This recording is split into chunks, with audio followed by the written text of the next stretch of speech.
Okay, when blood pH falls due to rising levels of carbon dioxide in tissues, the carotid artery and the aorta will sensor the changes. Then medulla will receive signals from the blood vessel. Dia bukannya carotid artery dengan aorta sahaja yang detect, pada medulla oblongata pun dia akan detect juga. Sebab carbon dioxide kan dia akan ada larut juga dalam blood plasma. So blood plasma tu dia akan sampai juga ke otak kita. Jadi medulla akan detect juga. Then it will send signal to rib muscle and diaphragm. Okay. And to increase rate, pertama rate tu maksudnya berapa kali pernafasan kita dalam 1 minit. Contoh sekarang kan, kalau sekarang tengah relax mungkin dalam 80. Apabila kita berlari dia increase kepada 120. Satu lagi yang dia akan effect adalah depth of ventilation.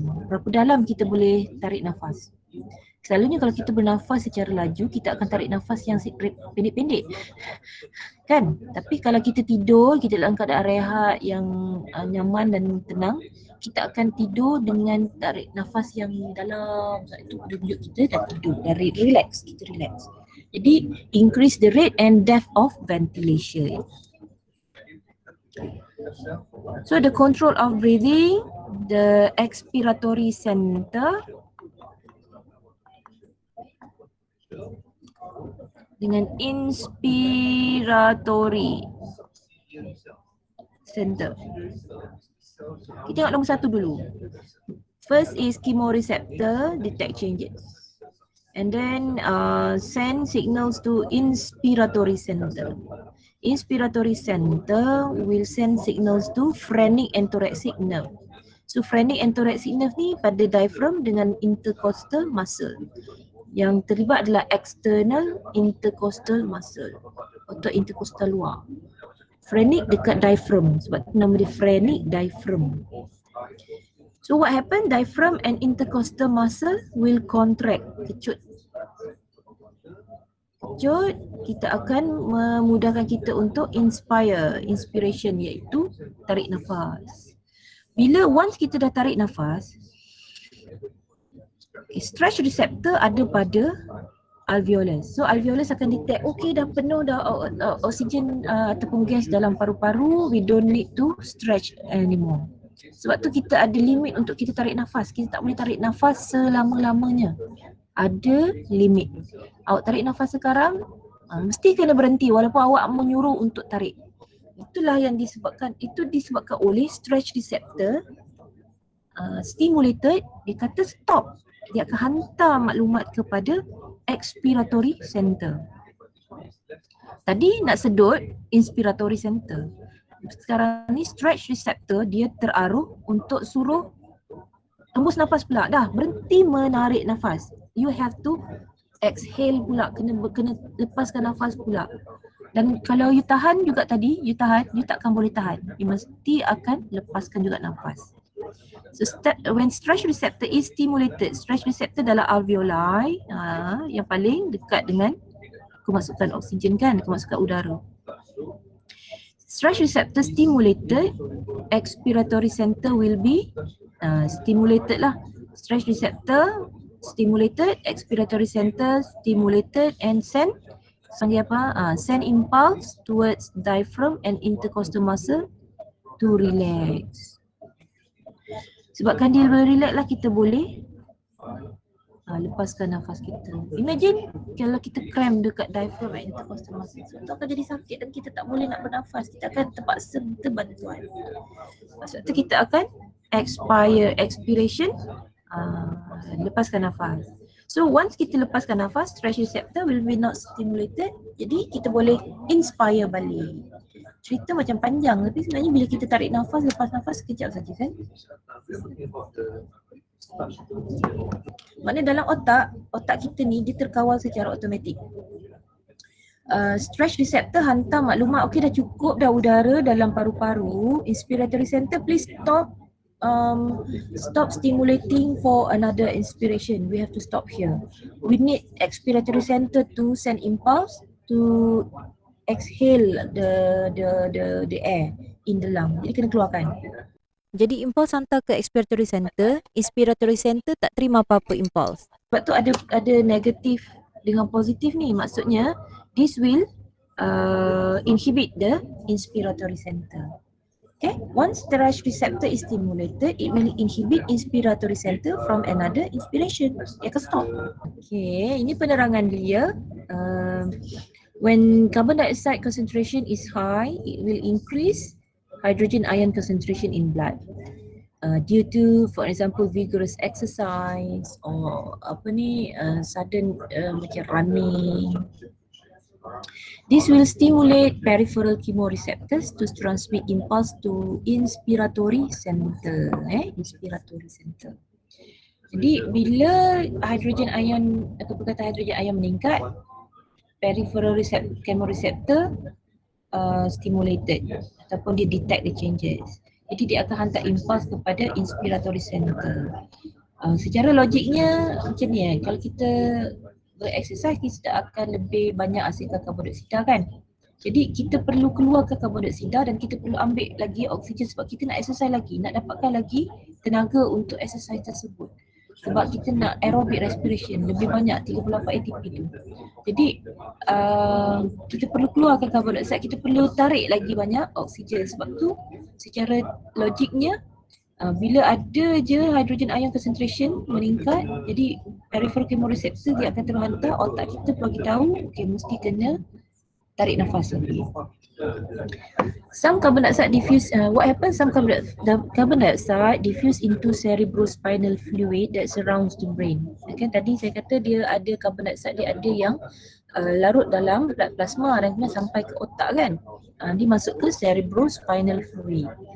So otak secara tak langsung, walaupun kita kata tadi chemoreceptor pergi ke medulla oblongata, tapi sebenarnya ada juga yang otak yang terima bahawa bahagian yang ada karbon dioksida ni memang meningkat. Sebab tu otak tetap akan pandai untuk menghasilkan tindak balas. This will stimulate central chemoreceptor to transmit impulse. Sebab central kat sini kan, dekat medulla oblongata. Jadi kalau medulla oblongata tak tahu, chemoreceptor saja yang tahu. Tapi medulla oblongata tak terima maklumat increase in hydrogen ion concentration. Maka kecekapan tu akan berkurangan. Dia terpaksa tunggu peripheral chemoreceptor saja. Jadi central chemoreceptors will transmit impulse to inspiratory center at the medulla oblongata. Okay. Then inspiratory center generate an output impulse to increase the depth and rate of breathing. Depth and rate of breathing. Impulse is sent to diaphragm through phrenic nerves and external intercostal muscles through thoracic nerves. Okay, phrenic to diaphragm, thoracic nerve to intercostal muscle. Right. Sebab tu bila kita, saya tengok sekarang ni kesedaran tentang bersukan tu, bila bersukan mesti kena kawal pernafasan. Jadi kena kawal pernafasan. Sebab apa? Kita tak nak karbon dioksida tu terkumpul dalam darah, cepat-cepat dikeluarkan. Jadi kena tarik nafas dalam-dalam supaya oksigen tu lebih banyak. Lepas tu bila kita keluarkan habis karbon dioksida. Itu maksud dia. Ni adalah phrenic nerve.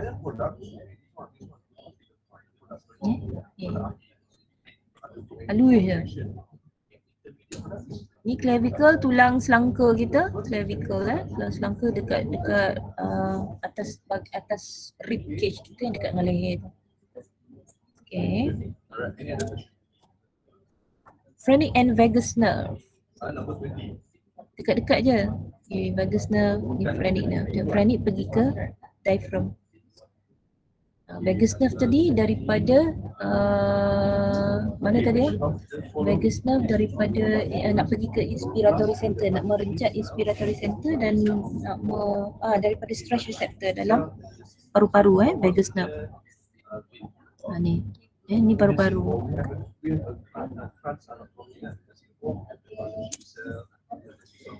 Then contraction of diaphragm and external intercostal muscle, thoracic cavity expand, increase in volume and size of thoracic cavity. Thoracic cavity ni bahagian thorax badan kita lah, maksudnya paru-paru tu paru-paru tu dia akan mengembang. So bila mengembang, gas masuk dalam paru-paru, pressure in thoracic cavity is lower than the atmospheric pressure. Jadi inspiration occur, kita boleh tarik nafas. Bila kita tarik nafas, yang berlaku adalah stretch receptor dalam alveoli stimulated. Okay? Macam kita tiup belon,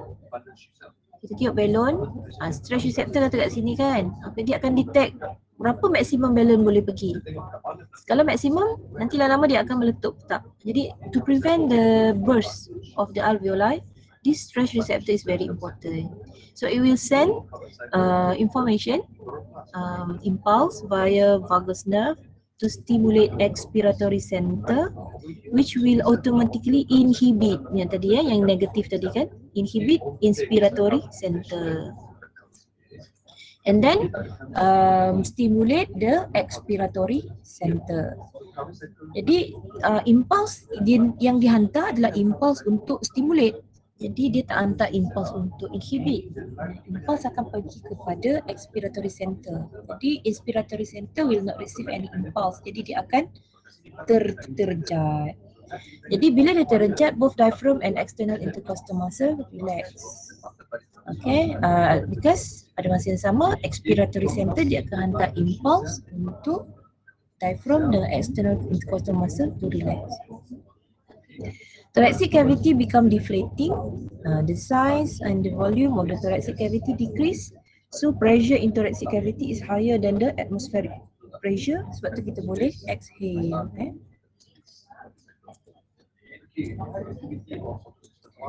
When expiration occurs, stretch receptors are no longer stimulated.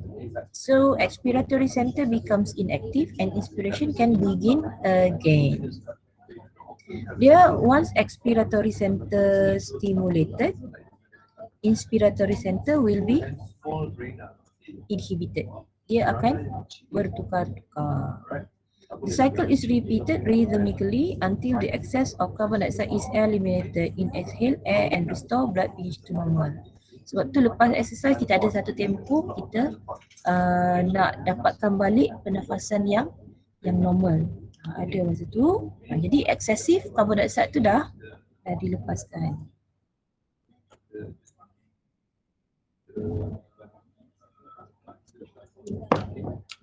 Okey. Tamat.